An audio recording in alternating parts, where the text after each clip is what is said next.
Awakening on the frozen Thames, you open your eyes slowly, very slowly. The world around you is white, pure white, and cold, but not the biting cold you might expect. No, this is something gentler, something almost welcoming. You blink once, twice, and gradually the shapes around you begin to take form. You are lying on ice. The Thames. The River Thames frozen solid beneath you. You sit up carefully, your hands pressing against the smooth, glassy surface. It holds you perfectly, no cracks, no groaning, just solid, dependable ice. Above you, the sky is a soft pearl gray, the kind of gray that comes just after dawn in winter, when the sun hasn't quite decided to appear but promises it will, eventually. You breathe in. The air is crisp clean and carries the faint scent of wood smoke, of roasting chestnuts, of something sweet, perhaps mulled wine or spiced cider. Around you, voices drift through the cold morning air. Laughter, gentle, unhurried laughter, the sound of children calling to one another, the creak of wooden wheels on ice. You turn your head slowly and see them. People. Dozens, no, hundreds of people walking on the river, walking where boats should be, walking where water should flow, but there is no water now, only ice. Thick, remarkable ice. You stand carefully, testing your weight on the frozen surface. It holds you perfectly. You are wearing clothes you don't quite remember putting on, a long wool coat, dark and heavy, lined with something soft inside, perhaps flannel, perhaps cotton. Your hands are covered in mittens, thick, knitted, the kind someone's grandmother might have made, row after careful row, with love and patience. Around your neck, a scarf wrapped twice, maybe 3 times, keeping the cold from creeping down your collar. On your feet, leather boots, practical boots, with thick soles that grip the ice surprisingly well. You look down at yourself, and somehow you understand. You belong here. You are part of this moment, part of this impossible winter. The year is 1684. Though you don't know how you know this, you simply do. The same way you know that the river beneath you, this solid frozen highway, should not exist. Rivers don't freeze like this. Not in London, not usually. But this winter, this particular winter, is different. You begin to walk, slowly, one foot in front of the other. The ice is surprisingly smooth in places, rough and textured in others, as if it froze in layers, over days, over weeks, each layer telling a story of temperature and wind and snow. You notice the people around you more clearly now. A woman in a long dress, layers and layers of fabric, walking with a basket over her arm. Inside the basket, you glimpse bread, dark bread, the kind made with rye flour, dense and hearty, the kind that keeps you warm from the inside. She walks past you with a gentle smile. Her cheeks are rosy from the cold, but her eyes are bright, excited, as if she's part of something magical, and perhaps she is. 2 children run past, their wooden shoes clattering on the ice, leaving small scratches in the surface. They're chasing each other, playing a game, their breath forming small clouds that hang in the air for just a moment before dissolving into nothing. One child, a boy maybe 7 years old, wears a cap pulled down over his ears, and a jacket that's slightly too large, probably handed down from an older brother or cousin. The other child, a girl, has ribbons in her hair frozen stiff in the cold, but still cheerful, still bright, red against her dark hair. They disappear into the growing crowd ahead. You keep walking.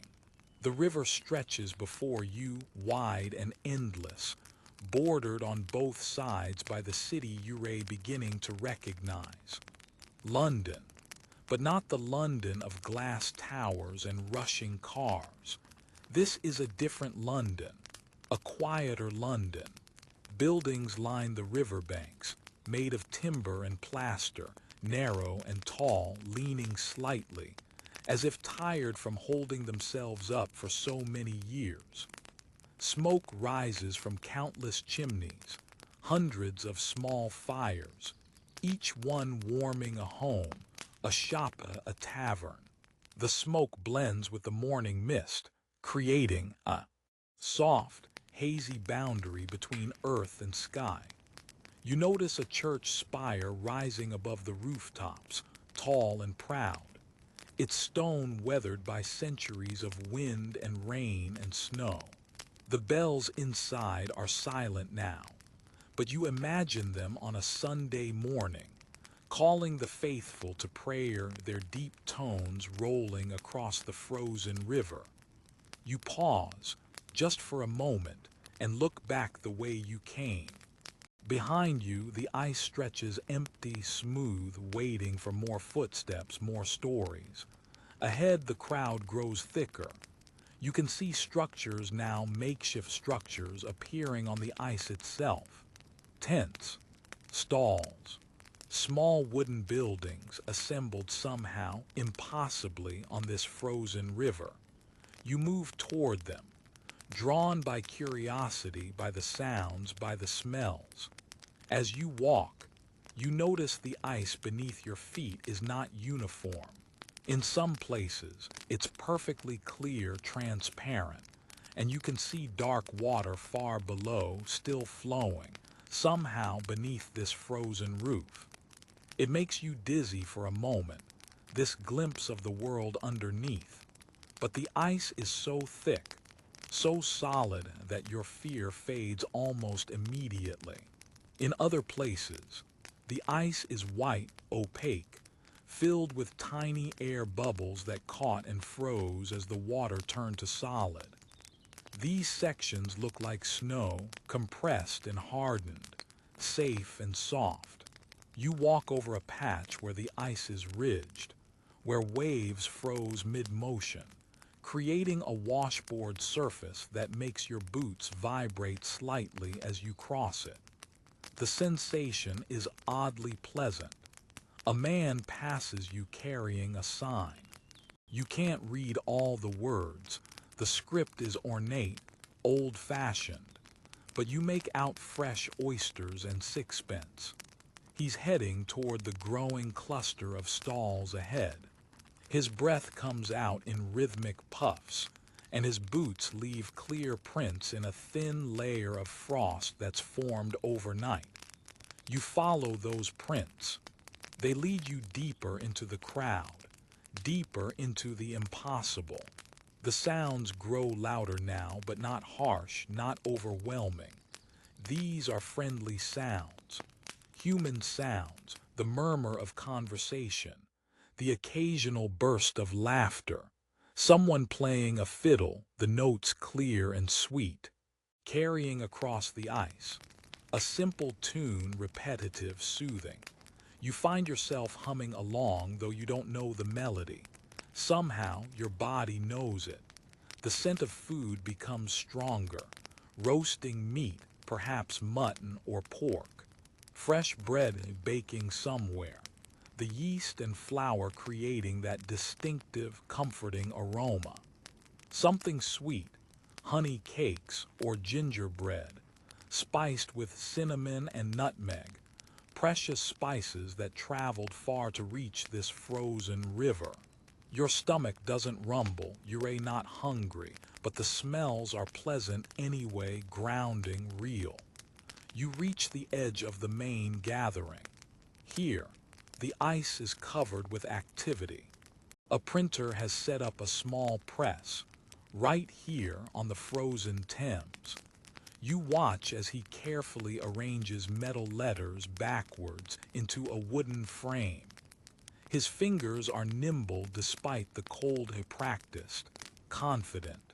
He inks the letters with a roller, the ink thick and black, then presses a sheet of paper onto them. When he lifts the paper, words appear. Printed on the Thames, January 1684. He holds it up to dry, the ink glistening, then adds it to a small stack of similar papers. People are buying them. Souvenirs, proof that they were here, that this impossible day really happened. You watch for a moment longer, mesmerized by the rhythm, the precision, the care. Next to the printer, a woman sells ribbons. Ribbons in every color, though most are faded, dyed with natural pigments, vegetable dyes, madder root for red, woad for blue, onion skins for yellow. The colors are soft, gentle, nothing harsh or bright.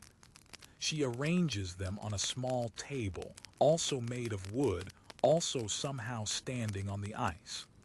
The ribbons flutter slightly in the breeze, but the breeze is gentle, barely there, just enough to remind you that air is moving, that the world is alive. A child approaches the ribbon seller, a small girl, maybe 5 years old. She points to a blue ribbon, her mittened hand uncertain. The woman smiles, warm and patient, and ties the ribbon in the girl's hair. The child's mother pays with coins, small copper coins, that clink softly as they change hands. The girl runs off, delighted, touching the ribbon in her hair, feeling its smooth texture. You smile too, you can't help it. There's something deeply peaceful about this scene. No rush, no anxiety, just life happening slowly on impossible ice. You move along, drifting between the stalls. A man is roasting chestnuts over a small fire. The fire sits in a metal brazier, carefully contained, the coals glowing orange and red. The heat rises, visible as a shimmer in the cold air. He turns the chestnuts with a long fork, patient, methodical. When they're done, he wraps them in paper, twisted at the corners, and hands them to customers who blow on their fingers after touching the hot package. You watch as someone opens their chestnuts, peeling back the burnt skin, revealing the soft, pale flesh inside. Steam rises from the split shell. The person takes a bite, chews slowly, savors. You can almost taste it yourself. The slightly sweet, slightly earthy flavor, the warmth spreading through your mouth. Beyond the chestnut cellar, you see an ice slide. Children are sliding down it, one after another, shrieking with delight. Someone has poured water down a slope of ice, creating a slicky, fast track. The children sit or lie flat on their stomachs and push off. They accelerate quickly, their laughter trailing behind them like ribbons.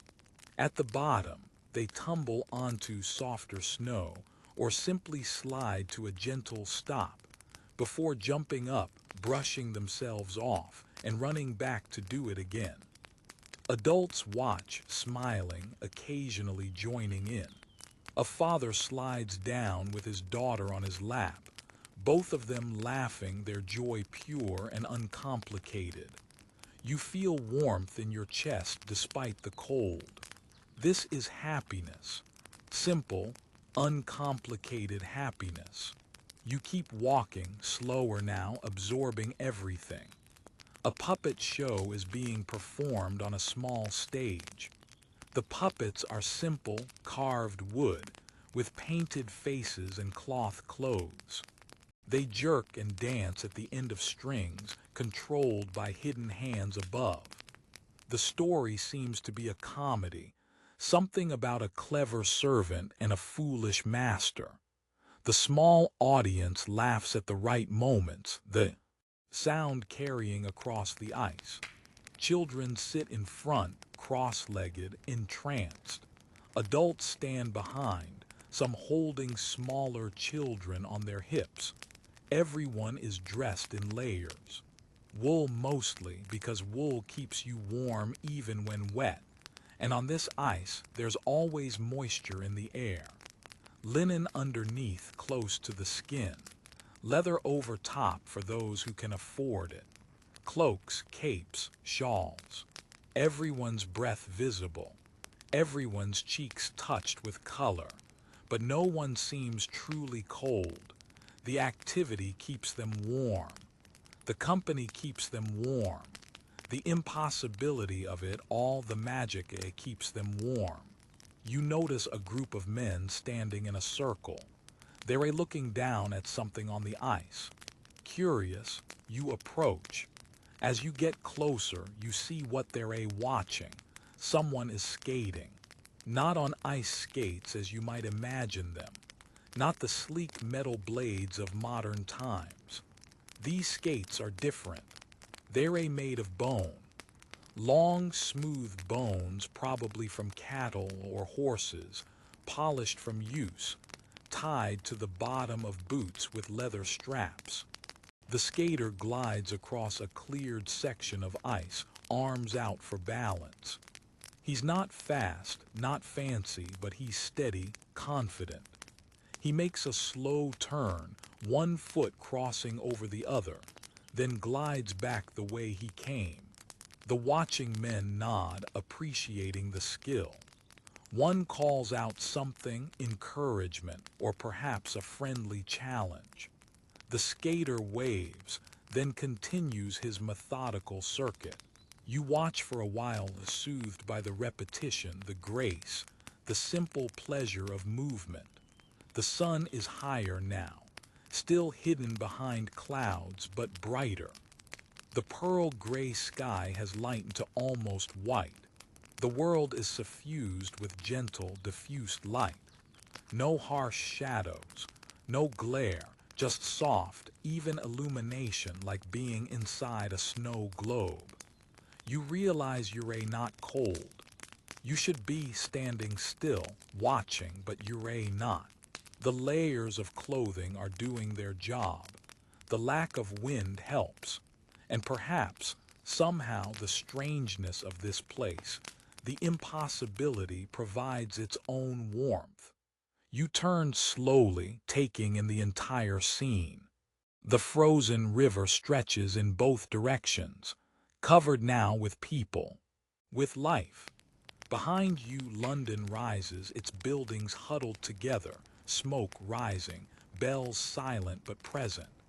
Ahead, more of the fair, more wonders, more gentle discoveries. To your left, the North Bank, with stairs leading down to the ice stairs that usually lead to water, to boats, to the rush of the Thames. To your right, the South Bank, Southwark with its own stairs, its own people, its own smoke rising. And here between them, this frozen highway. This impossible gathering place. You begin walking again, no particular direction, just moving, flowing with the crowd. You pass a woman selling gingerbread. The gingerbread is shaped like people, simple figures with currants for eyes. She has them arranged on a wooden tray, covered with a cloth to keep them clean. The smell is wonderful, warm spice. Molasses, a hint of honey. A man buys one, bites off the head, chews slowly, eyes closed in appreciation. You move on. A group of musicians has gathered, 3 of them. One with a fiddle, one with a small drum, one with a wooden pipe. They're playing together a slow, meandering tune. People have stopped to listen. Some sway slightly, caught in the rhythm. Others just stand, eyes half closed, letting the music wash over them. The tune is neither happy nor sad. It simply is. It exists like the ice, like the cold, like the gentle gray sky. You listen for a while, your breathing falling into rhythm with the music. In and out, slow and steady. The drum provides a heartbeat. The pipe provides a breath. The fiddle provides a voice. Together, they create something larger than themselves. You close your eyes just for a moment. The music continues. The voices around you continue. The crackle of fires continues. The world continues, but slower. Gentler, you open your eyes. A cat walks past. Yes, a cat here on the ice. A tabby cat with careful, precise steps. It picks its way between people's legs, unbothered by the cold, focused on some destination only it knows. You watch it disappear into the crowd. Even cats have adapted to this strange winter. Even they find their place on the frozen river. You smile again. The day continues around you. There's no rush, no urgency. Time feels different here, slower, as if the cold has frozen time itself, stretched it, made each moment last longer. You find a quieter spot near the edge of the main gathering. Here, the ice is clear again, and you can see down into the darkness below. You crouch down carefully and look. Deep beneath, maybe 10 feet, maybe more, you think you see movement. Water still flowing, still alive, even under this frozen roof. The ice that holds you is perhaps a foot thick, maybe more. It froze from the top down, layer by layer, night after freezing night. First a skim, thin as paper, that melted the next day. Then a thicker layer that lasted.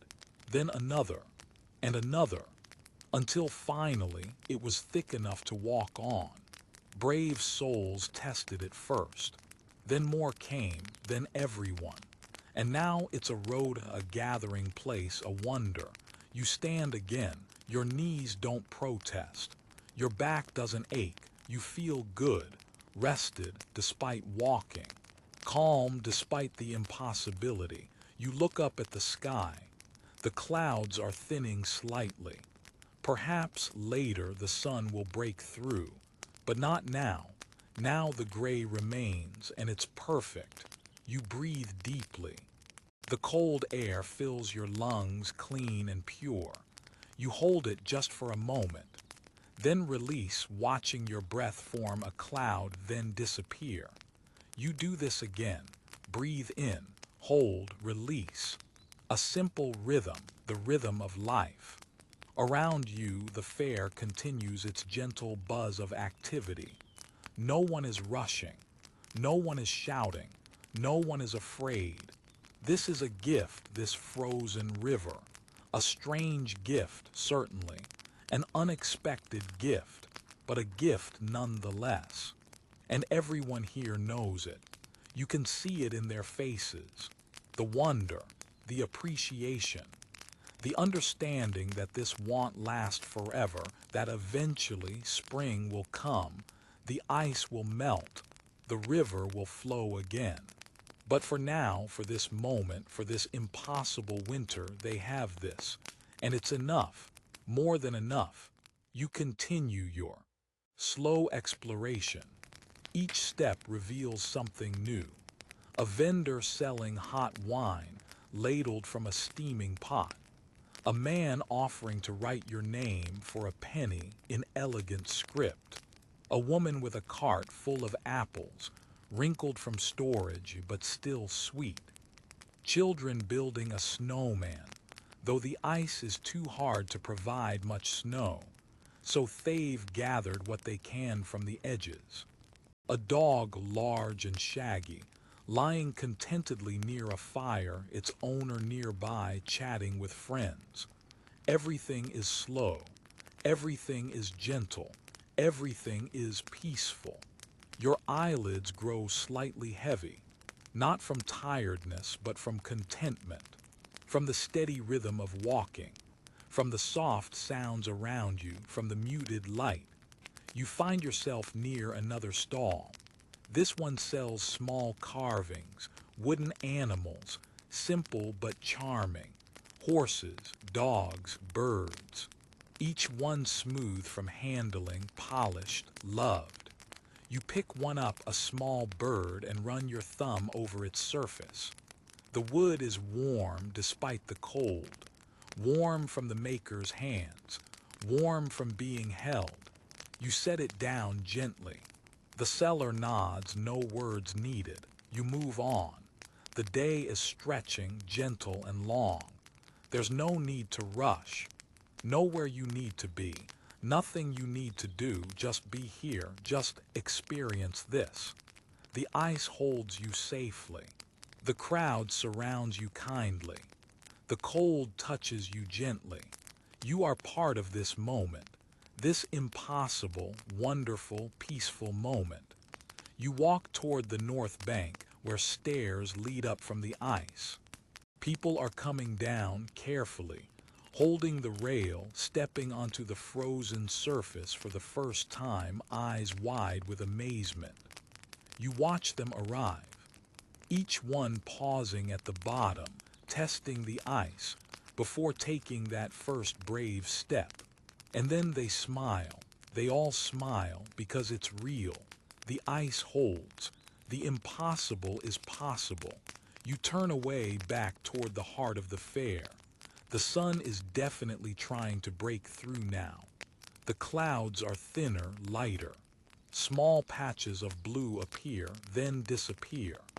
The light shifts, brightens, dims, brightens again. It's like breathing, the sky breathing. You find a spot near the edge away from the main crowd. Here you can see everything. The fair spread before you, the city rising behind. The river frozen solid, stretching east and west. You sit down. The ice is cold, but not unbearably so. Your coat is thick enough. You sit and watch and breathe, in and out, slow and steady. The sounds of the fair become a gentle murmur, like distant waves, like wind through trees, like a lullaby. Your eyes grow heavier. The day has been long, though you don't remember its beginning. The day has been full, though nothing urgent happened. You lean back slightly, supporting yourself with your hands. The ice is solid beneath you, dependable, strong. You watch the clouds drift, slowly, so slowly. You watch the people move. Gently, so gently, your breathing slows, in and out, in and out. The world softens around you. The edges blur. The sounds fade to a whisper. You feel safe. You feel calm. You feel ready to rest. The frozen Thames holds you. The winter sky watches over you. The gentle crowd surrounds you. Your eyelids grow heavy, so heavy. The sounds of the fair become softer, like a memory. The cold air caresses your face, gentle as a feather. You take one more slow breath, in and out, and you let yourself drift into warmth, into softness, into peace. The frost fair continues around you, gentle and unhurried. But you are ready to rest. Your eyes close, the world fades, and you drift gently, softly, into deep, a restful sleep. The winter that changed London, you wake slowly, so slowly as if rising from the bottom of a warm pond. Your eyes open to soft light, gray light. The light of winter morning or perhaps afternoon. Time feels uncertain here. You are lying on something soft, not ice, not cold. You sit up carefully and find yourself on a bed of straw covered with blankets, wool blankets, rough but warm. You're inside. Inside a small tent made of canvas, sturdy and tight. Through the opening, you can see the fair outside, still happening, still gentle, still impossible. How did you get here? You don't remember, but it doesn't trouble you. Someone must have seen you resting, covered you, let you sleep. That's how things work here, apparently. Kindness, unspoken, natural. You push the blankets aside carefully, folding them without thinking because that's the respectful thing to do. Your boots are still on your feet, your coat still around your shoulders, but you're warm, completely warm. You duck through the tent opening, stepping back onto the ice. The fare has changed slightly. Or perhaps you're seeing it differently now, rested, refreshed. The sun has broken through. Not completely, but enough. Enough to cast pale shadows. Enough to make the ice sparkle in places. Enough to add a hint of gold to the gray. You stand, stretching slightly, feeling your body respond. No aches, no stiffness, just readiness.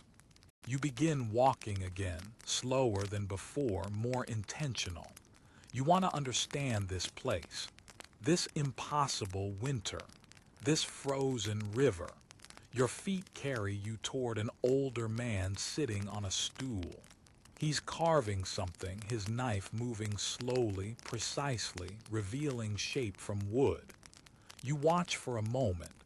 He glances up, nods, gestures to another stool beside him. You sit. For a while, neither of you speaks. The knife continues its work. Shavings fall onto the ice, curl and twist like tiny scrolls.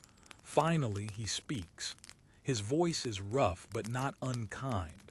First time on the ice, you nod. He chuckles, soft, knowing, thought so. Got that look about you. Wonder and confusion mixed together. He sets down his carving, a bird, half finished, and looks at you properly.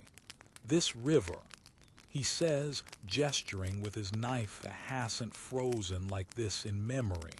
Not solid enough to walk on. Not like this. You listen, he continues. Oh, there've been cold winters before, ice forming at the edges. Thin sheets you could break with a stick. But this, he stamps his foot on the ice. Solid. Unchanging. This is different, you ask, without words, just with your eyes. How? He understands. Started in November. He says earlier than usual. Cold came early. Settled in. Wouldn't leave. He picks up his carving again, resumes his slow work. At first, just cold. Bitter cold. Wind from the north. From places where winter lives all year. From places with names we can't pronounce. The knife moves steady, patient. Then frost. Thick frost on windows, on stones, on the river itself. A pause, the Thames. She tried to fight it. Current strong, always moving, always rushing toward the sea. Another pause, but the cold was stronger. He holds up the bird carving, examining it, then continues shaping. Ice formed, melted, formed again, each time thicker, until one morning he looks at you. One morning. It didn't melt. You can picture it, the surprise, the wonder. The fear, perhaps. People came down to look. He continues, stood on the banks, threw stones onto the ice, testing. Watching the stones skitter across, not breaking through. A shaving falls, then another. Brave souls ventured out. A few feet, then back, then further, then back. He smiles, remembering. By midday, there were dozens on the ice. By evening, hundreds. He sets the bird down, half finished. That was 3 weeks ago, maybe 4. Time blurs in cold like this. 3 weeks, 4 weeks. The river frozen solid for a month. You try to imagine it, but it's already real around you. Why, you ask, your first word in this conversation. Your voice sounds strange to your own ears, but not unpleasant. He considers. No one knows for certain. he says slowly. Some say it's God's judgment. Some say it's natural. Some say it's the sun itself, growing cold. He picks up the bird again. I think, he says, voice quieter, I think the world has rhythms we don't understand, like breathing, in and out, warm and cold, and right now, we're in a cold breath. This makes sense somehow. The world breathing, in and out. You sit together in comfortable silence. His knife continues its work. Around you the fair hums its gentle song. After a while you ask another question. Has this happened before? He nods. Stories. He says old stories, from grandfathers' grandfathers, of winters when the Thames froze, when you could walk from London to Southwark without a bridge. He pauses his carving, but stories are well stories. Could be true, could be embellished, could be wishes. He looks at the ice beneath you both, but this is no story. This is real. This is now, you nod, real. Now undeniable. He finishes his bird or decides it's finished enough and hands it to you. Here, he says for listening, you take it carefully. The bird is simple, elegant, smooth from his skilled hands. You thank him, voice soft. He waves away the thanks. Share what you learn. He says that's payment enough. You stand slowly, the bird held carefully. You nod to him, respect and gratitude. He nods back, then turns to select another piece of wood, ready to begin again. You walk away, the bird in your pocket, warm against your hand. The sun is brighter now, definitely brighter. The clouds have thinned considerably and blue sky shows through in patches. The ice sparkles, catching light, throwing it back. It's beautiful, strange and beautiful. You walk toward the center of the fair where the crowd is thickest. Here, you notice something you missed before. The ice is marked, not naturally but deliberately. Someone has scraped lines into the surface, creating paths, areas, organization. You follow one line and it leads to a cluster of food vendors. You follow another and it leads to entertainers. Another to merchants. Someone has planned this. Someone has taken this chaos, this impossible situation, and created order. You're impressed. You find yourself near a large tent, much bigger than the one you woke in. This tent has a sign hand-painted, letters careful and clear. The Frozen Thames Tavern. You smile, of course. A tavern. Even on impossible ice, people need to gather to drink, to talk. You duck inside. The tent is warmer than outside, barely, but noticeably. Body heat, perhaps, from the dozen or so people inside. Or maybe small braziers, carefully placed, carefully watched. Tables and benches have been set up, simple but sturdy. People sit talking quietly, holding cups, eating from bowls. You stand at the entrance, uncertain. A woman approaches, middle-aged, with a kind face. Sit anywhere you like, she says, gesturing. You find a spot at the end of a bench near, but not too near, a group of men talking. The woman returns with a cup. Ale or wine, she asks. Ale, you say, though you're not sure why. She nods, disappears, returns with a wooden cup filled with dark liquid. You take it, thank her. She waves away payment when you reach for coins you don't have. Pay later, she says, or don't. We're all figuring this out together.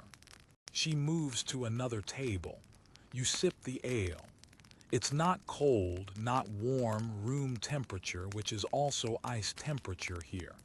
It tastes of grain, of yeast, of bread in liquid form. It's good. Not complex, but honest.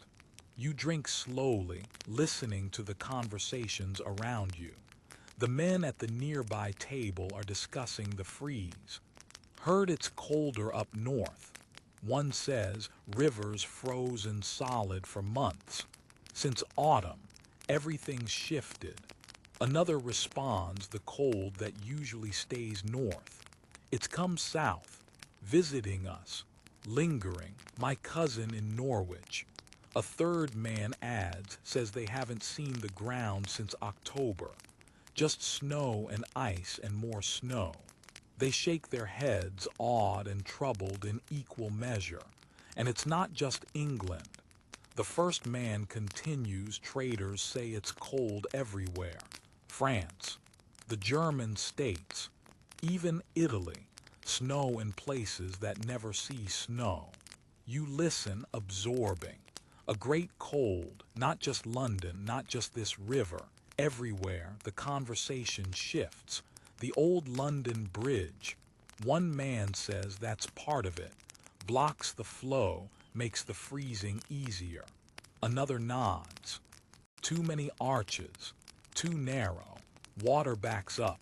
Slows down. Freezes faster. You picture the bridge, though you haven't seen it yet in this frozen world. London Bridge. Ancient. Covered with buildings, houses, shops, all built on the bridge itself. A city on a bridge, and beneath it, 19 arches, narrow arches, forcing the Thames through like thread through a needle.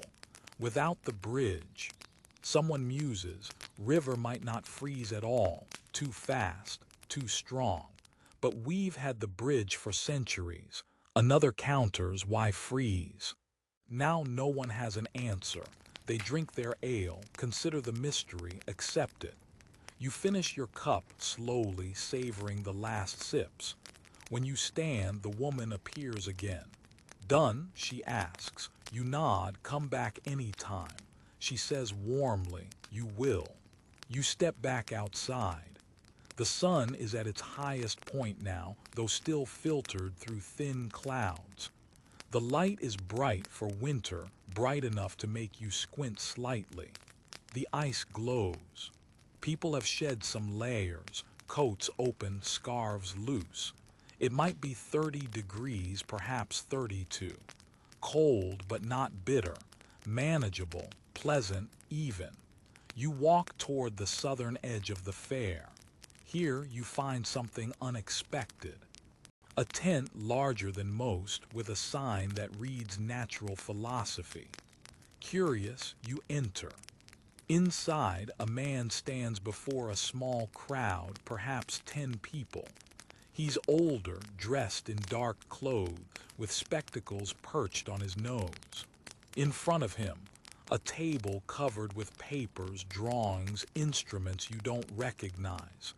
You join the audience, standing quietly at the back. The man is speaking, and so we must consider.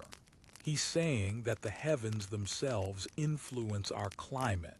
He points to one of his drawings, the sun. He continues, observe how it sits lower in the sky these winter months, how its warmth diminishes. He traces a line on the paper. Some scholars believe the sun itself may be changing, entering a period of quietude. A woman in the audience raises her hand. But hasn't the sun always behaved thus? She asks. The philosopher nods, indeed. Yet there are cycles within cycles, patterns within patterns. He picks up another paper. I have here observations from astronomers across Europe, noting fewer dark spots upon the sun's face, less activity, less vigor. You lean forward slightly, interested. He continues, and the winters grow colder, year by year, decade by decade, as if the sun withdraws its favor. Someone asks about crops. The philosopher's face grows serious. Yes, that is the concern. Shorter growing seasons, failed harvests, grain stores diminishing. But then he brightens slightly. Yet, humanity adapts. We always have. We find ways. He gestures toward the tent opening toward the fair beyond. Look at us, turning disaster into celebration, turning frozen water into commerce, into community. The audience murmurs agreement. You smile. He's right. This fair, this gathering, it's adaptation. It's humanity saying, if the world gives us ice, well, make something of it. The philosopher continues speaking about wind patterns, about ocean currents, about theories and observations. You listen for a while longer, soothed by his voice, by the careful logic, by the attempt to understand. Eventually, you slip out. The sun has begun its descent, not setting yet, but moving toward evening. The light grows softer, warmer in tone, though no warmer in temperature. Golden hour on ice. You walk without direction, letting your feet choose the path. You pass a group of women cooking. They've set up a large pot over a fire, stirring something that smells wonderful. Stew, perhaps. Root vegetables, turnips and carrots, onions with meat, probably mutton. The smell makes you remember comfort, home, though you can't quite picture where home is. One of the women ladles stew into bowls, handing them to people who gather round. You join the line without thinking. When it's your turn, she smiles, fills a bowl, hands it to you with a wooden spoon. Again, no mention of payment, just giving, just sharing. You find a spot to sit on the ice, legs crossed. The bowl warms your hands through your mittens. You remove one mitten, hold the bowl properly, feel the heat seep into your palm. You take a spoonful. The stew is simple but perfect. The vegetables are soft, cooked for hours, melting on your tongue. The meat is tender, falling apart. The broth is rich, flavored with herbs you can't name but recognize. Thyme, perhaps, rosemary, simple herbs that grow in simple gardens. You eat slowly, each spoonful a meditation, each taste a moment. Around you others eat too. Some alone like you, some in groups talking quietly. Some with families, children sitting close, bowl between them sharing. No one eats quickly. No one gulps or rushes. This is a meal, a proper meal to be savored. You finish scraping the bowl clean with your spoon. You stand, return the bowl to the women. They nod thanks, add it to a pile to be washed. You nod back. The sun is lower now. The golden light deepens, shifts toward orange, toward amber. The ice takes on color, reflected and refracted. People begin lighting lanterns. Small lanterns, candles inside tin frames with holes punched in patterns. The light that escapes creates stars on the ice, creates constellations. You watch as the fair transforms. Day into evening, activity into quieter activity. The vendors begin closing, packing away their goods. The entertainers finish their shows. The crowds thin slightly, some returning to the banks, climbing the stairs, heading home. But many remain.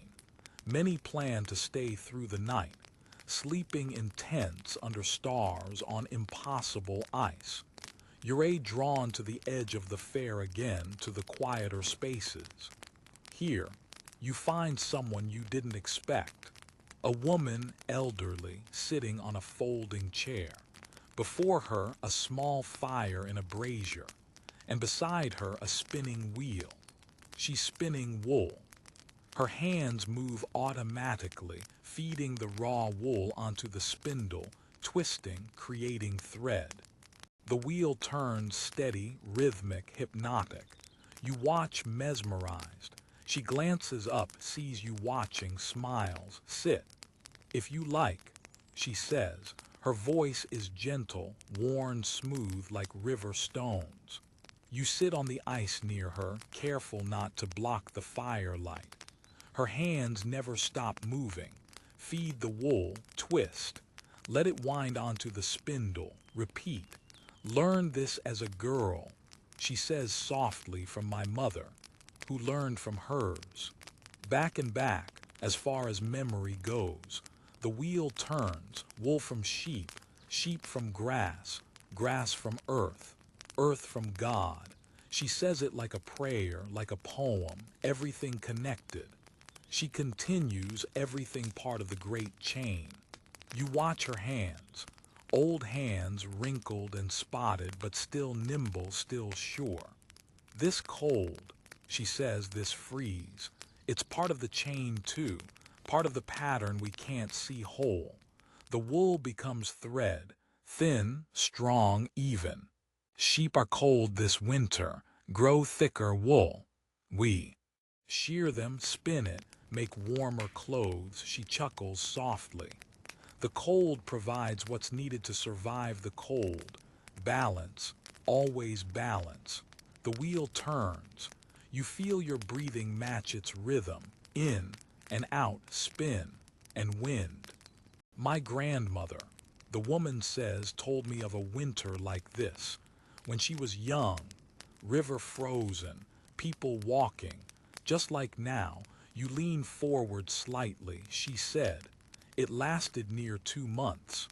Then one day, a crack, loud as thunder, and everyone scrambled to shore. The woman's hands pause just for a moment, remembering, then resume. No one was hurt. The ice held long enough. But they knew it was ending. She looks at you. This will end too. Nothing lasts forever, even impossible ice. The wheel turns, but while it's here, we have this gathering, this memory. She nods toward the fair behind you. People will talk of this for years, for generations. The winter the Thames froze. The winter we walked where boats should be. You understand, this is history happening now, around you. This moment, this impossible moment, will be remembered, will be told as a story, will become legend. The woman finishes her wool, ties off the thread, sets the spindle aside. Time for rest, she says, standing slowly, carefully. You stand too, help her fold her chair. She thanks you, pats your arm gently, then shuffles toward a nearby tent. You watch her go, then turn back to the fair. The lanterns are brighter now, more numerous. The sun has set, or is setting, behind the buildings of London. The sky deepens from amber to rose to purple. Stars begin to appear, faint at first, then stronger. You walk toward the center where people are gathering. Someone has built up the fires. Someone has brought out instruments again. Music starts slow and sweet. A fiddle, a flute. Someone singing, voice soft. Words in English you almost understand, Old English. Different from yours, people sway. Some dance, slow turns, simple steps. Some just stand, listening, swaying. You find yourself swaying too. The music is gentle, no words needed. Just melody, just rhythm, just being. The cold deepens as night falls, but the fires keep you warm. The movement keeps you warm. The company keeps you warm. You notice children being carried to tents, sleepy, wrapped in blankets. You notice couples holding hands, walking slowly toward the edges, toward privacy. You notice the old settling in, sitting by fires, talking quietly, memories and stories flowing. The fair is changing again, day to night. Activity to rest, but still gentle, still peaceful. You find yourself near a fire larger than most. Around it, a circle of people sitting, standing. Room for more. You join them. No one asks your name. No one asks where you're from. You're here, that's enough. Someone passes a skin of wine. You take a small sip, you pass it on. The wine is sweet, spiced, warm despite the cold. It travels through you, pleasant and soft. Someone tells a story about a winter from their childhood, about snow so deep it covered doors, about digging tunnels to the barn to feed animals, about the silence, the absolute silence of snow-covered world. Others nod, add their own memories, their own winters, each different, each the same. You listen. You don't have stories to share, or if you do, they're locked away. But that's all right. Listening is enough. The fire crackles. Sparks rise, float upward, join the stars. The smoke drifts, carried away by gentle breeze. The flames dance, never the same twice. You watch them. Let your mind soften. Let your thoughts drift. Someone begins singing again. A lullaby maybe, or a hymn. Something old, something known. Others join in, humming where they don't know words. The sound rises, collective, comforting. You hum too, your voice adding to the whole. No one voice louder than others, just together. The song ends. Silence follows, but comfortable silence, shared silence. The stars are fully visible now. Thousands of them, more than you've ever seen or remember seeing. No city lights here to dim them, just stars and more stars, and the dark river of the Milky Way flowing across the sky. You lie back on the ice.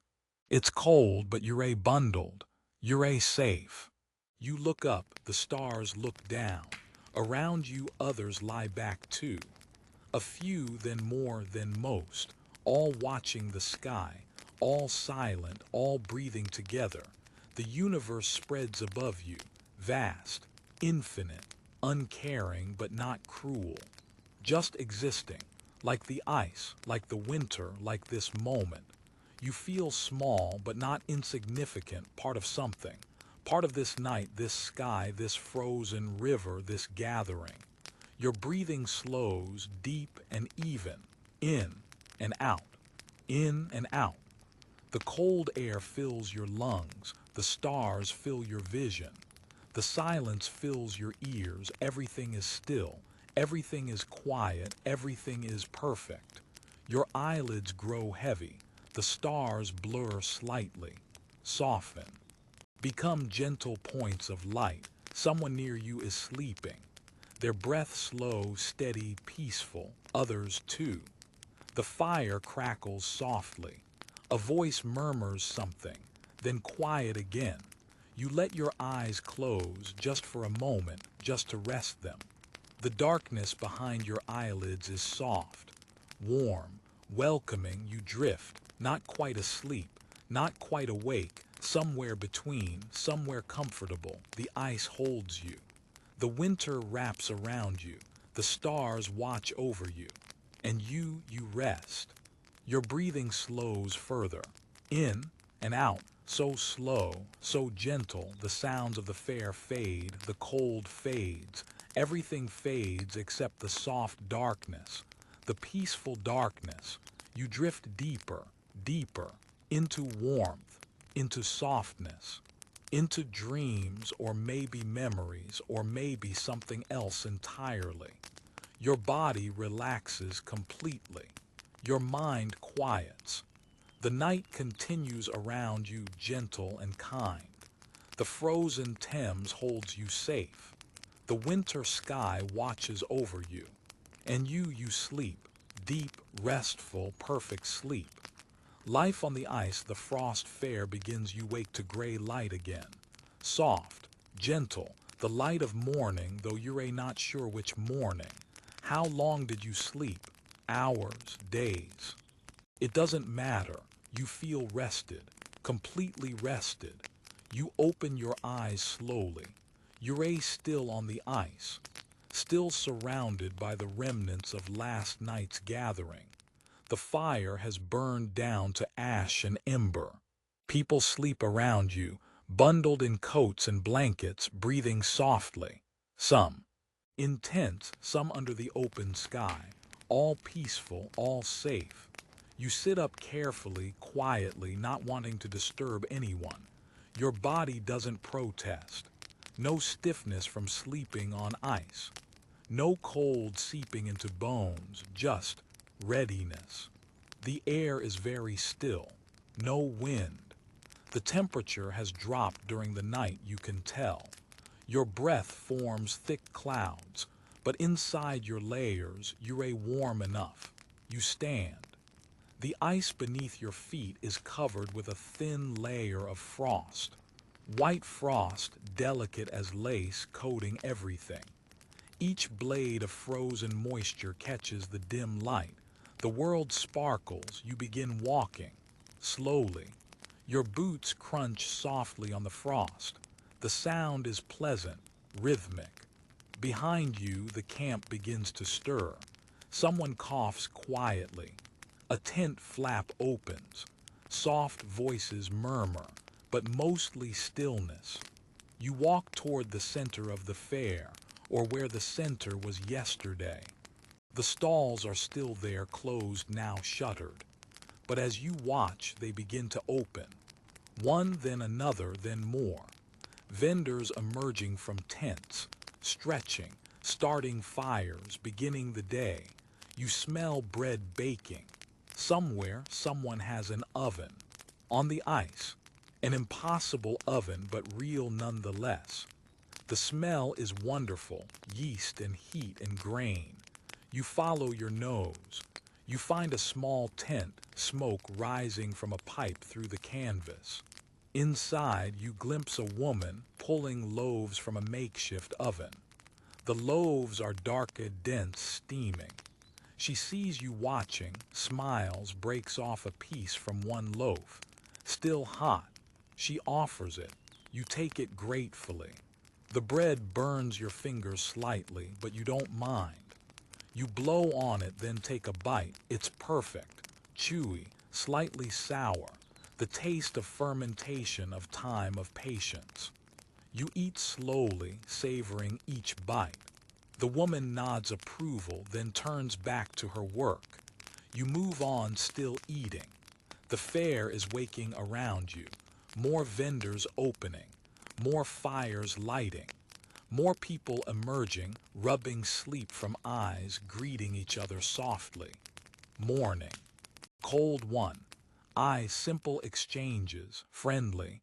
You finish the bread, licking crumbs from your fingers. You feel nourished, ready for what you're not sure, but ready nonetheless. You walk toward the river's edge, toward the north bank. Here, the ice meets land. The stairs that lead down from London proper are busy this morning. People descending, carefully, holding rails, testing each step. They're dressed for cold, for walking, for spending the day on ice. You watch them arrive. Each face shows wonder, even those who came yesterday, even those who've walked this ice before. The wonder doesn't fade. You turn, looking out over the frozen Thames. From here, you can see the full scope of the fair. It's larger than you realized, much larger. It stretches east and west, perhaps a quarter-mile in each direction. Maybe more. Hundreds of tents, dozens of stalls, thousands of people. A city on ice, temporary, impossible, but real. You see the printer already at work, press moving. You see the ribbon seller arranging her wares. You see children already playing, already laughing, their energy boundless. You see vendors calling softly, advertising. Fresh oysters, hot pies, ale and wine. Come warm yourselves. The voices blend together, a morning chorus. You decide to explore further, to see parts of the fair you haven't visited yet. You walk east, following the river's curve. Here, the stalls are different. More merchants, less entertainers. Cloth sellers, displaying wool, linen, even silk, though silk is rare, expensive. The fabrics are beautiful, dyed in natural colors. Reds from madder, blues from woad, yellows from weld, browns from walnut, greens from mixing blue and yellow. Each color soft, not bright, gentle on the eyes. A woman fingers a piece of wool, testing the weave, the tightness, the quality. The merchant watches patient, lets her take her time. She nods satisfied, begins negotiating price. Their voices are too soft to hear, but you see coins exchange hands, see the wool wrapped in paper, see the woman walk away pleased with her purchase. You move on, a tool merchant, displaying knives, hammers, chisels, scissors, all metal. Some iron, some steel, each one made by hand, forged in fire, shaped on anvil. The handles are wood or bone wrapped in leather, everything functional, nothing decorative. These are working tools for working people. You pick up a small knife. The merchant nods permission. You test the weight, the balance. It's heavier than you expected. Solid. The blade is sharp, kept sharp, honed to an edge you could shave with. You set it down carefully. The merchant nods again, respectful. You continue walking. The sun is trying to break through again. The clouds are thick but not uniform. Patches of lighter gray, hints of blue. The light shifts, brightens, dims, brightens, like breathing. You reach a section devoted to food, not cooked food but raw ingredients. Vegetables, mostly roots, stored through winter. Turnips, their purple tops fading to white. Carrots, smaller than modern ones, thin and tough. Parsnips, pale and sweet. Onions hanging in braids, their papery skins rustling. Apples, wrinkled from storage, but still good, still edible. Each vendor has modest quantities. Winter is hard. Food is precious. Nothing is wasted. You see a woman buying turnips. The vendor weighs them on a small scale, balances them against brass weights, adds one more to even the measure. The woman pays, tucks the turnips into her basket, nods thanks, walks away. Simple transaction, fair transaction. You realize there's no haggling here, no arguing over price. Prices are set, fair, accepted. Perhaps the cold has frozen greed too. Or perhaps in times of hardship, people pull together, share the burden, help each other survive. You walk further. The eastern edge of the fair is quieter, fewer stalls, more open ice. Here you find something unexpected. A group of men working, they're cutting ice. Using long saws, two men to a saw pulling back and forth. The saw blade bites into the ice. Slowly. The ice is thick, remember, a foot or more. This is hard work. They cut a square maybe 3 feet on each side. When they're through, they use poles with hooks. Catch the edge of the ice block. Lift it slowly, carefully. It must weigh, what, 200 pounds, more. They slide it onto a wooden sled. You watch, fascinated. One of the men sees you, wipes his brow, approaches. Curious, he asks, "You?" Nod, he smiles. "Ice trade." He explains, "We cut blocks, drag them to shore, store them in cellars, packed in sawdust." He gestures to the block on the sled. "This ice, it'll last months, if stored proper. Keeps food cold. Keeps drinks cold." Valuable, very valuable. You hadn't thought of that. Ice as commodity, ice as resource. Usually, he continues, we import ice. From Norway, from Scotland, ship it down. Expensive. He looks around at the frozen river, but this winter, ice everywhere, free for the taking. Just need the labor to cut it. He grins, every cloud. As they say, he returns to his work. You watch for a while longer, the rhythm of the saw. Back and forth, back and forth. The sound is soothing, repetitive, meditative. You leave them to it, walking back toward the center.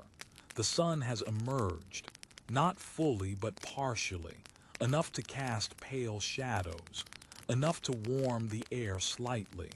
You can feel it on your face. Gentle warmth, not enough to melt the ice, but enough to be noticed, appreciated. You pass families now, parents with children, pointing, explaining, teaching. See, that's the tower over there, and that spire. That's St. Paul's. The river flows that way, toward the sea, when it's not frozen. The children listen, soaking up knowledge, building memories. You wonder what they'll tell their children someday, their grandchildren. About the winter the river froze, about walking where boats should be, about the frost fair. You find yourself near a puppet show, different from yesterday's. This one is telling a story about winter itself. The puppets are snow, ice, wind, sun. They dance and argue and make peace. The children watching are entranced. They sit cross-legged, absolutely still, eyes wide. When winter puppet breathes, they shiver sympathetically. When sun puppet shines, they smile. They're reliving the story, becoming part of it. The show ends. The children applaud, small hands clapping. The puppeteer bows his puppets, then starts again for a new audience. The same story, but new for those who haven't heard it. You move on, everywhere life, everywhere activity, but gentle activity, purposeful but unhurried, you see. A man teaching a boy to skate on those bone skates. The boy wobbles, arms out. The man holds his hand, patient, encouraging, slide. Don't step, slide. The boy tries, falls. The man helps him up. Again. The boy tries again. Better this time. A few feet of sliding. His face lights up, pride and joy mixed. The man smiles. There. You have it. They continue practicing. You watch until they disappear into the crowd. The morning progresses. The fair fills. More people arrive. From London, from Southwark, from villages beyond. Everyone wants to see. Everyone wants to experience. Everyone wants to say, I was there. I walked on the frozen Thames. I saw the frost fair. You understand. This is once in a lifetime, maybe once in many lifetimes. Your feet carry you to a quieter section. Here, someone has set up benches, simple wooden benches, facing the river, facing south toward Southwark. You sit. Others sit too, spaced apart, respectful of each other's need for space. For quiet, you all watch the scene before you, the fair, the ice, the impossible made real. Time passes. You're not sure how much. Could be minutes, could be an hour. It doesn't matter. You're content to sit, to watch, to be. Someone sits beside you, not too close, appropriate distance. You glance over, an elderly man, face lined with years, eyes still bright. He gazes out at the fair, doesn't speak. Just sits and watches. After a while you speak. Beautiful, isn't it? He turns, looks at you, nods. His voice is soft, worn, kind. Never thought I'd see such a thing.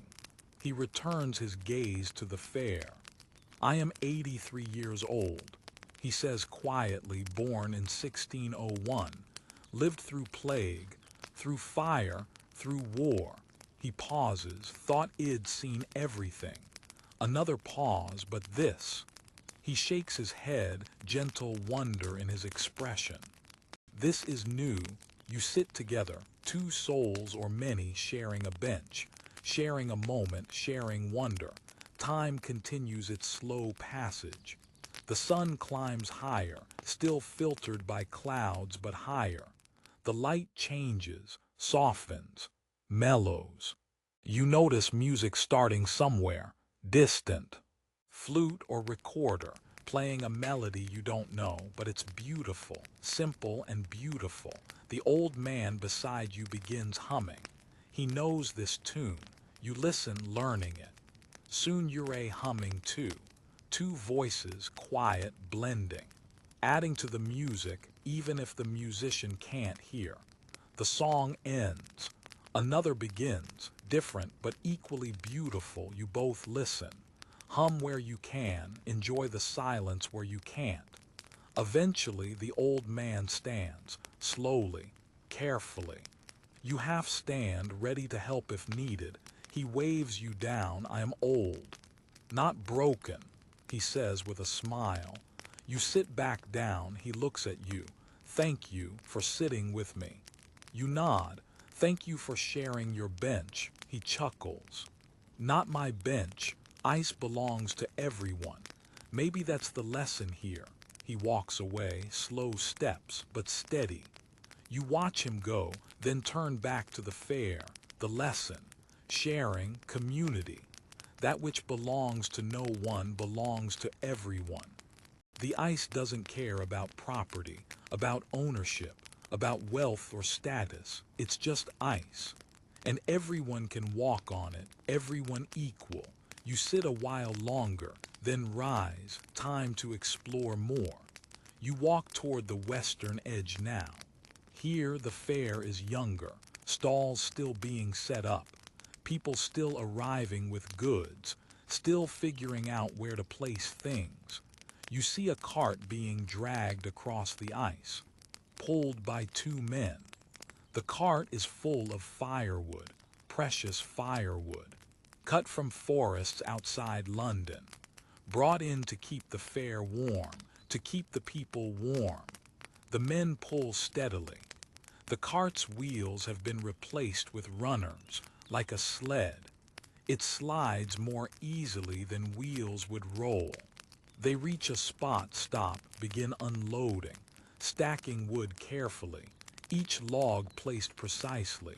No waste, no carelessness. You help without being asked, grabbing smaller logs, placing them in the stack. The men glance at you, nod thanks, continue working. Together the work goes faster. Soon the cart is empty, the stack is neat, ready to sell or distribute. One of the men offers you a coin. You shake your head, no need. He insists, you refuse again. Shared work, no payment needed. He looks at you considering, then nods, respect in his eyes, fair enough. They drag the cart away, back toward shore, back for more wood. You continue walking.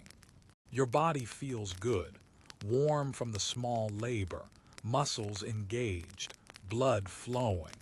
You reach the far western edge. Here the ice is less occupied, open spaces, room to think, room to breathe. You can see the city from here. London rising behind you. Buildings, church spires, smoke. So much smoke, every chimney active, every hearth burning, keeping the city warm, keeping people alive. You think about fuel, about how much is being burned, about how long supplies will last. But these aren't your problems, not really. You're just here, observer, participant, both and neither. You turn looking downstream east. The river curves away, frozen as far as you can see. How far does it go? Miles, all the way to the sea? Or does it end somewhere, return to water? You don't know, but it doesn't matter. Here, now, it's frozen, and that's enough. You notice the light changing again. The sun, what little breaks through, is beginning its descent. Afternoon moving toward evening. Already, time moves strangely here, fast and slow simultaneously. You begin walking back toward the center, back toward the heart of the fair. People are settling in for evening, fires being built up, food being prepared, lamps being lit, the transition from day to night. Gentle, natural. You're not hungry, but the smells are wonderful anyway. Roasting meat, baking bread, something sweet, honey and spice. You pass a group singing, working songs maybe, or drinking songs. The words are slurred, cheerful. You smile, keep walking. You find the fire from last night, or a fire like it. Large, welcoming. People gathered round.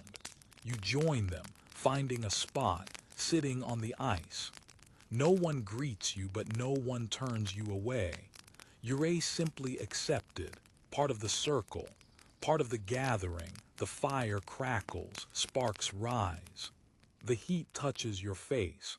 Gentle, comforting, someone passes bread. You take a piece, pass it on, someone passes. Wine, you take a sip, pass it on. This is communion, not religious, but sacred nonetheless. Sharing, being together, acknowledging the cold, the winter, the impossibility, and choosing to gather anyway. The sky darkens, stars emerge. The same stars as last night. Eternal and unchanging, you lie back. Others do too, looking up, finding constellations. Orion the hunter, the plow pointing to Polaris. The Pleiades, the seven sisters, old friends in the sky. Your breathing slows, deep and even, in and out, in and out. The fire warms one side of you. The night cools the other, balance, always balance. Around you conversation fades. People drift toward sleep, some to tents. Some stay by the fire, wrapped in blankets, wrapped in trust, trusting the ice will hold, trusting the night will pass gently, trusting morning will come. Your eyelids grow heavy, the stars blur, soften. The fire's crackle becomes distant, like memory. Like dream, you let yourself drift, not quite asleep, not quite awake, floating between, safe, warm enough, part of something larger, part of the frozen Thames, part of the frost fair, part of this impossible winter. Your body relaxes completely. Your mind empties. Thoughts drift away like smoke, up and away. Gone, only peace remains, only stillness. Only the soft darkness behind closed eyes. You drift deeper, into rest, into dreams, into the gentle arms of sleep. The ice holds you safe. The stars watch over you. The fire keeps you warm. And you sleep, deep, restful, perfect sleep. The hidden forces behind the great freeze, you wake to something different. The light is different, brighter, much brighter. You open your eyes, squinting against unexpected brilliance. Blue sky. Clear, bright, impossible blue sky. The clouds are gone, completely gone. You sit up quickly, looking around. Others are doing the same, waking, blinking, amazed. The sun, the actual sun, is shining, full and bright and warm on your face. Well, not warm, but warmer than it's been. The ice around you sparkles. Every crystal, every ridge, every imperfection catches light and throws it back. The world is diamond bright. You stand, shield your eyes, adjust. The fair looks different. In sunlight, more real somehow, more solid. The tents are colorful, reds and browns and greens, faded but visible. The people look different too. You can see their faces clearly now. Every expression, every smile, every line of age or worry, but mostly you see joy. Everyone is looking up at the sky, at the sun, drinking in the light. After days of gray, this is a gift. You walk slowly, still adjusting. Your shadow follows you, dark and crisp on white ice. You hadn't seen your shadow before. It's strange and comforting proof you exist. The temperature feels warmer, still cold, still below freezing, but the sun makes difference. Psychological, perhaps, but real nonetheless. You pass the printer. He's working as always. But now his papers dry faster in the sunlight. He holds one up, examines it, nods satisfaction. The ink gleams black against white, perfect contrast. You continue walking.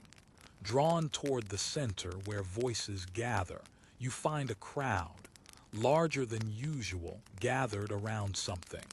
You join the edge, peering over shoulders. In the center, a man stands on a box, making him taller, making him visible. He's dressed well, better than most. Dark coat, clean and pressed. White collar, crisp. This is someone of education, of position. He's speaking. Loudly, clearly, so all can hear. And so we must ask ourselves. He says, why this winter? Why now? The crowd murmurs. He continues. Some say it is divine judgment, punishment for sins, for wickedness. He pauses, letting this sink in.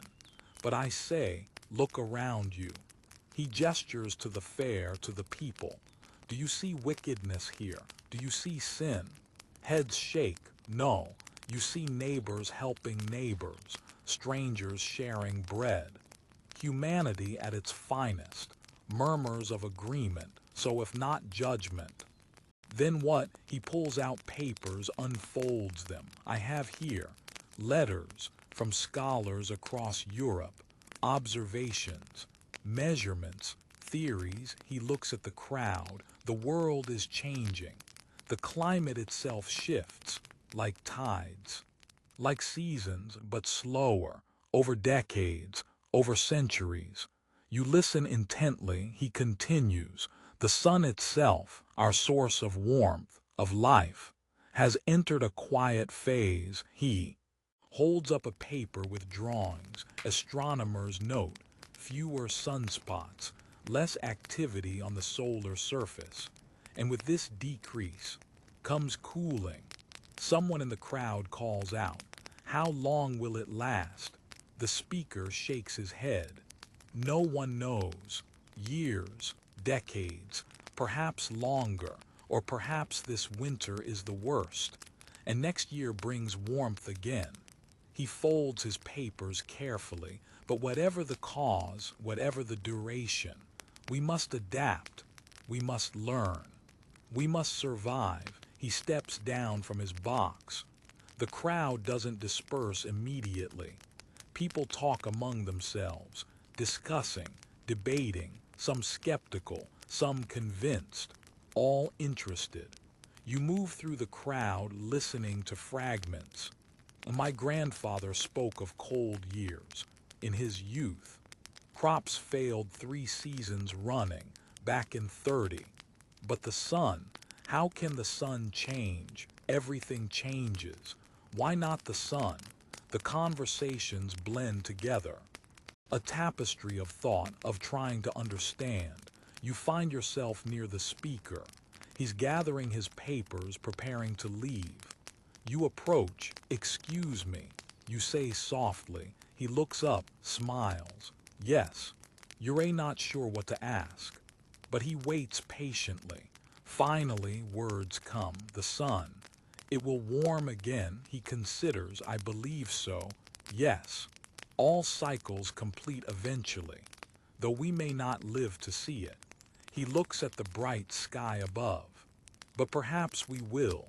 Perhaps this very sunshine is a sign of change, of the cycle turning, He hefts his papers. Only time will tell.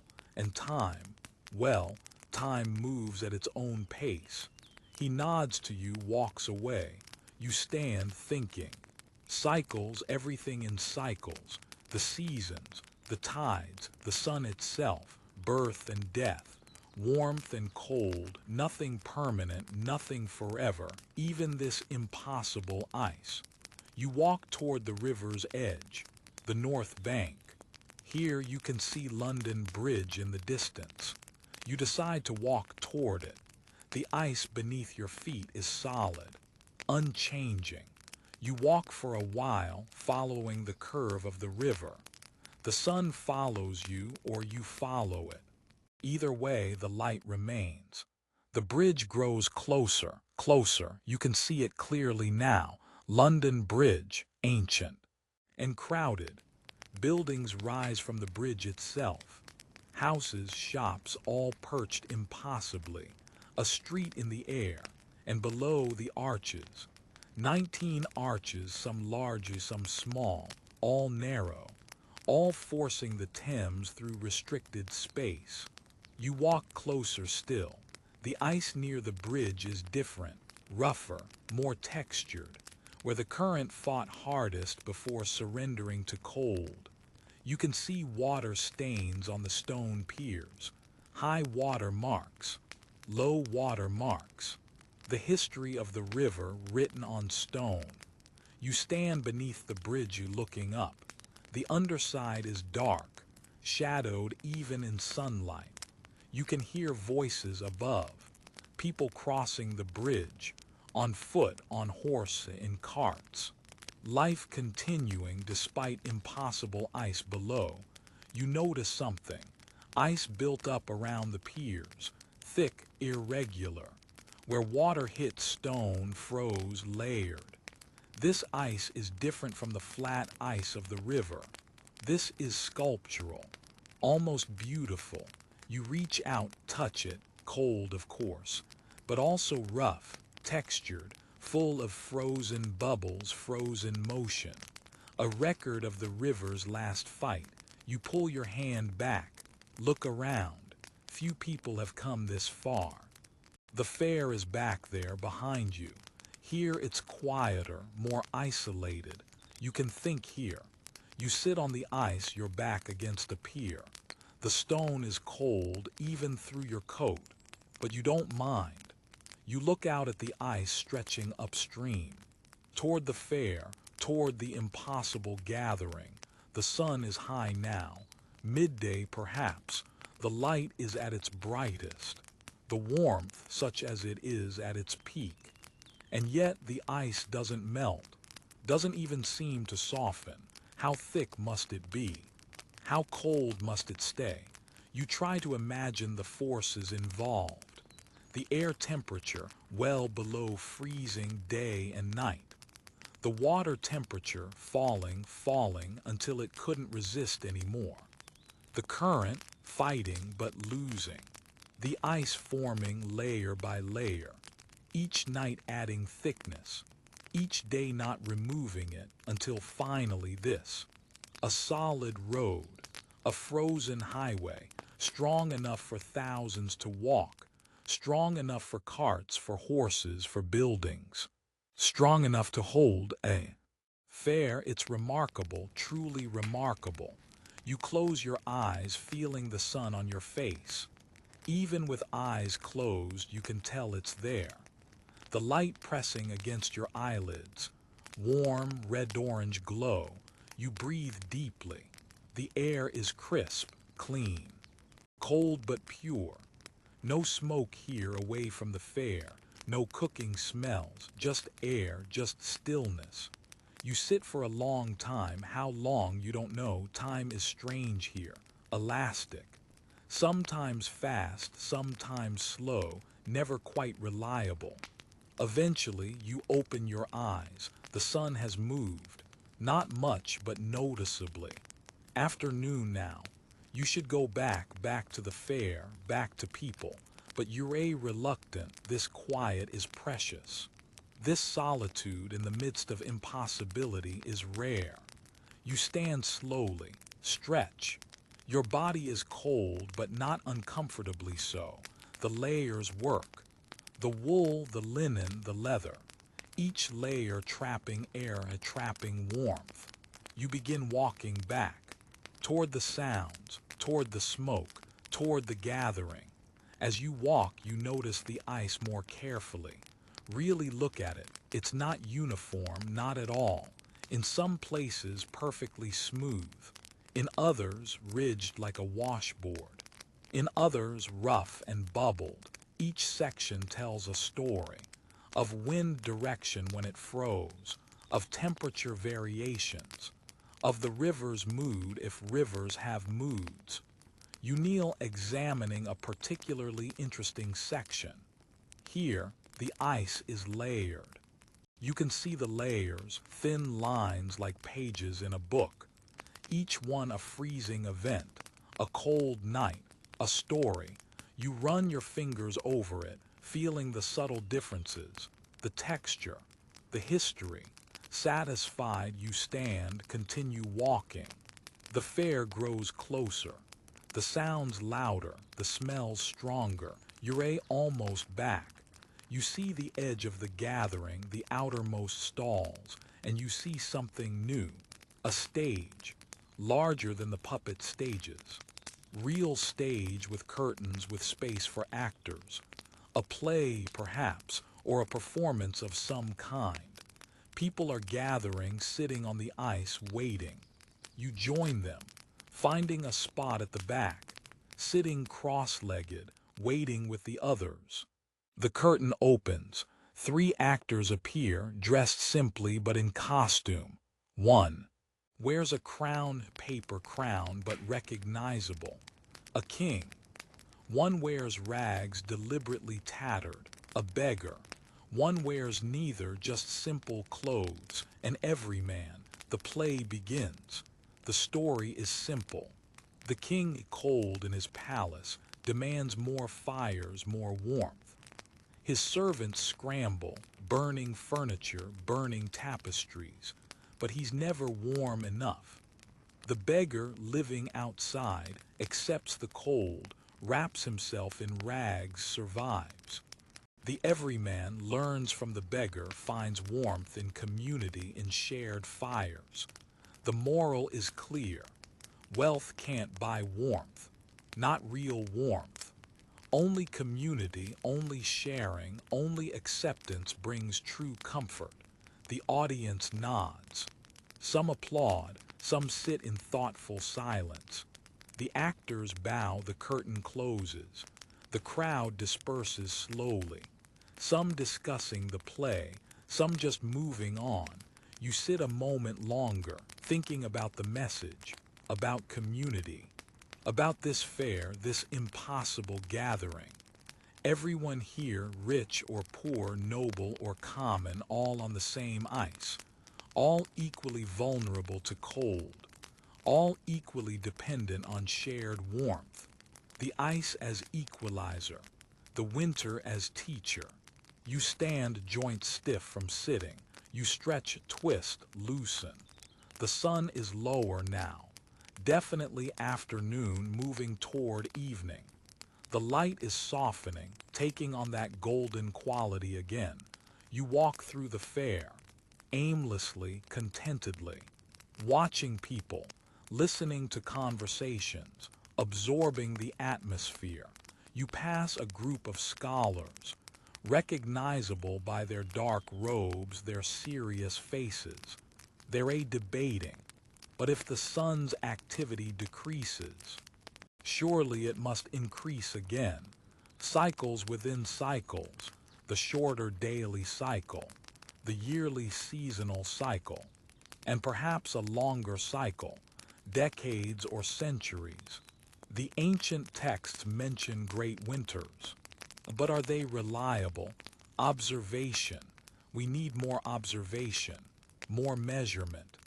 Their voices fade as you pass, but their words linger, cycles, patterns, the universe breathing, in and out, warm and cold. You find yourself near the ribbon seller again. Her stall is busy. Women mostly examining the ribbons, touching them gently, testing the texture, the quality. One woman buys blue ribbon, another buys red, a third buys green. Each transaction gentle, unhurried. Money changing hands, but also smiles, also conversation for my daughter, for Sunday best, for remembering this day. The ribbons are more than decoration. They're a memories, tangible memories, proof this happened, you move on. The evening approaches. The sun touches the horizon somewhere beyond London. The light becomes horizontal.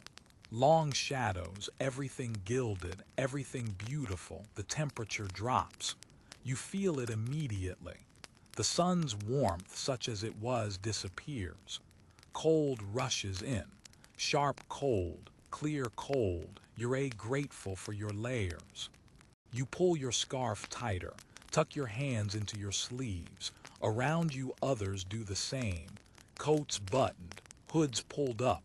The fair prepares for night. Fires are built higher. Lamps are lit. Food is served, hot food, steaming food. You join a line, not sure what's being served, but it smells wonderful. When you reach the front, a woman ladles soup into a wooden bowl. She hands it to you with a spoon. You nod thanks. Find a place to sit. The soup is thick. Pea soup maybe. With chunks of something, pork perhaps, and herbs, bay leaf, thyme. It's hot, gloriously hot. You blow on each spoonful, then sip carefully. The warmth spreads through you, down your throat, into your stomach, radiating outward. You eat slowly, savoring every spoonful, every moment of warmth. When the bowl is empty, you sit with it a moment, hands wrapped around it, capturing the last heat. Eventually, you return it. The woman takes it, adds it to others to be washed. You nod thanks again. She smiles, weary but genuine. The night settles fully now, stars emerging, the same stars, always the same stars. You find yourself drawn again to the large fire, the gathering place, the communal center. People are there as always, sitting, standing, lying, all seeking warmth, all seeking company. You join them, finding your spot in the circle, sitting on the ice. Someone starts singing, a slow song, a lullaby maybe, or a hymn. Others join in. The sound rises, collective, harmonious. You hum along, not knowing the words, but knowing the feeling, the togetherness, the shared breath, the shared song. When it ends, silence follows, comfortable silence. The fire crackles, sparks rise, join the stars. Someone begins another. Song slower, gentler. A song about winter, about snow, about rest, about waiting for spring. The words are Old English, difficult to understand, but the meaning comes through. Wait, rest, trust. Spring will come. It always does. Your eyelids grow heavy. The warmth, the song, the darkness, all conspiring toward sleep. You let them, you lie back on the ice. Someone has spread straw here, and blankets, communal bedding. You pull a blanket over yourself. The singing continues. Softer now, distant like memory. Your breathing slows, matches the rhythm of the song, in and out, in and out. The stars look down, infinite and eternal, watching over you, watching over the fair, watching over the impossible ice. Your body relaxes, muscle by muscle, tension flowing away like water, like time, like breath. The cold can't reach you. The blanket, the fire, the company all protect you. You're safe. You're warm enough. You're a part of something.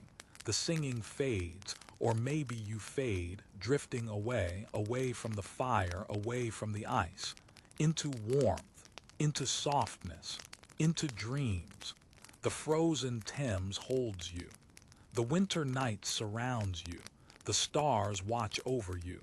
And you sleep, deep, restful, perfect sleep. Echoes of a vanished festival, you wake to silence, complete silence. No voices, no footsteps, no crackling fires, just silence. You open your eyes slowly, gray light again. The sun is hidden once more. Clouds have returned, thick clouds, low clouds. The air feels different, heavier. Warmer somehow. You sit up, look around, the fair is still here. The tents, the stalls, the people. But something has changed, something subtle. Something you can't quite name. You stand. Your body feels good, rested, strong, ready. You begin walking. Your feet know where to go, toward the center, toward the heart. As you walk, you notice. The ice, it's different, rougher on top. A thin layer of water or something like water. Not enough to soak through your boots, but enough to notice. You kneel, touch it with your finger. It's water, actual water, melting. Just a little, just the surface, but melting nonetheless. You stand, concern flickering, but the ice beneath is still solid, still thick, still safe. You continue walking. Around you, others have noticed too. Conversations, quiet, concerned. The temperature, warmer overnight. Is it ending? Surely not yet. You reach the center. A crowd has gathered, larger than usual, around the man who spoke yesterday. The scholar, he's on his box again, addressing the people. His face is serious. Yes, he's saying the thaw has begun. Murmurs, gasps, denial. He raises his hands, calming, but slowly, very slowly. This ice, it is thick, a foot, perhaps more. It will take days, maybe weeks, to fully melt. Relief slight but visible. We have time. He continues, time to enjoy, time to gather, time to remember. He pauses, but we must also be cautious. Be aware. Watch for signs. He lists the signs. Water on the surface. That is now normal. Cracks. If you hear cracks, loud cracks, move toward shore. If the ice beneath your feet feels soft, yields, move immediately. The crowd listens intently, taking his words seriously. I do not say this to frighten. He adds gently, only to prepare. We have enjoyed this gift, this frozen river, but all gifts, all winters, must end. He steps down. The crowd disperses slowly. Some heading toward shore, gathering possessions, preparing to leave. Others, most, staying. Not ready to surrender the impossible. Not yet. You walk among them, listening, feeling. The fair continues. The vendors still sell. The entertainers still perform. The fires still burn. But there's a new quality to it all. A bittersweetness. The knowledge that this is temporary, that it's ending. That soon this will be memory. You find yourself at the printer's stall. He's working, press moving, papers emerging. But his stack is smaller. He's running out of paper or ink or both. You watch as he prints one last sheet, examines it, nods satisfaction, then begins disassembling the press. Carefully, reverently, each piece wrapped, protected, ready to carry to shore. He sees you watching, smiles, sad but accepting. All things end. He says simply. You nod. He hands you one of his papers. Take this. Remember. You take it carefully. Look at the words. Printed on the frozen Thames, January 1684. A marvel witnessed. A winter long remembered. You fold it gently. Tuck it inside your coat, close to your heart. Thank you. You whisper. He nods. Returns to his packing. You move on. The ribbon seller is still there, still selling, but her supply is diminished. Only a few ribbons left, faded colors but still beautiful. A young girl approaches, points to the last blue ribbon. The seller smiles, ties it in the girl's hair, takes no payment, just gives a final gift. The girl runs off delighted. The seller begins folding her table. Her time here is ending too. You walk toward the edge, the eastern edge, where the ice cutters were working. They're gone now.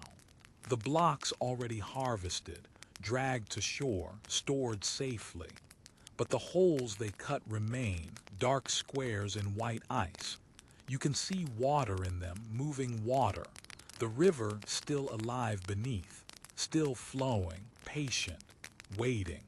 You kneel beside one hole. Look down. The water is dark and nearly black. You can't see bottom, can't see how deep, but you can see movement, swirls, currents, life.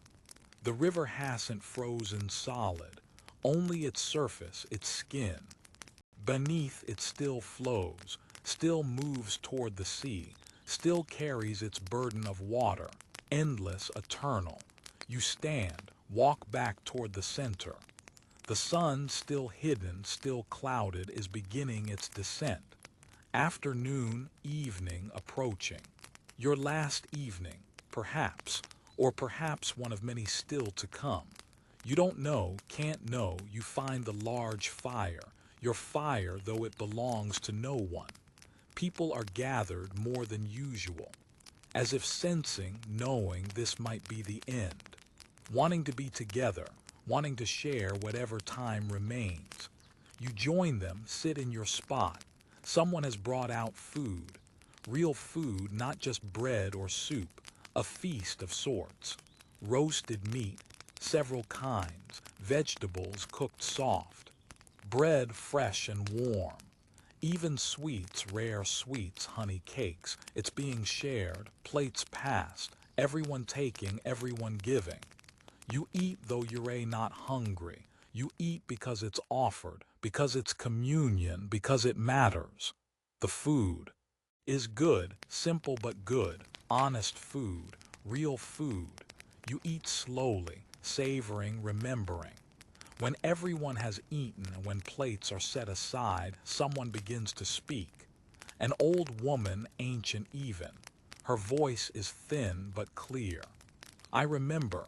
She begins my grandmother's stories of a winter like this. When she was young, everyone listens, completely silent. She said, the river froze just like now, and people walked and built and celebrated. The old woman's eyes are distant, seeing the past. She said, it lasted through January, through February, into March, murmurs, hope, longing. But then one day, a crack, loud as thunder, and everyone ran. Silence again, she said. No one was hurt. The ice broke slowly, gave warning, gave time. The old woman looks at the fire. She said she never forgot it, that winter, that impossible time. She told the story until she died, kept the memory alive. She looks up around the circle, at all the faces, yours included. That is our job now. She says softly, to remember, to tell, to keep this alive, so that our grandchildren's grandchildren will know that once the Thames froze, and people walked, and it was beautiful. Heads nod, agreement, understanding, commitment. You nod too. Yes, you will remember, you will carry this. Even when the ice is gone, even when the river flows, this will remain in memory, in story, in heart. The night deepens. Stars appear, though fewer than before, clouds obscuring most, but a few break through. Determined, stubborn, beautiful, music starts. The fiddle, the pipe, the drum. The same instruments, the same players. But the songs are different tonight. Slower, more wistful, songs of parting, songs of memory, songs of things that cannot last. People sway, some cry quietly, tears for the impossible, tears for the temporary, tears for beauty that must end. You sway too. Your eyes grow damp, not sad exactly, just feeling, deeply feeling the preciousness of this moment, the gift of this time, the miracle of this gathering. The music continues, on and on, gentle and endless. You close your eyes. Let the sound fill you. Let it become part of you to carry forward, to remember always. Time passes. The music shifts, becomes a lullaby, soft and slow, soothing, calming. Your breathing slows to match it. In and out, deep and even. The fire warms you.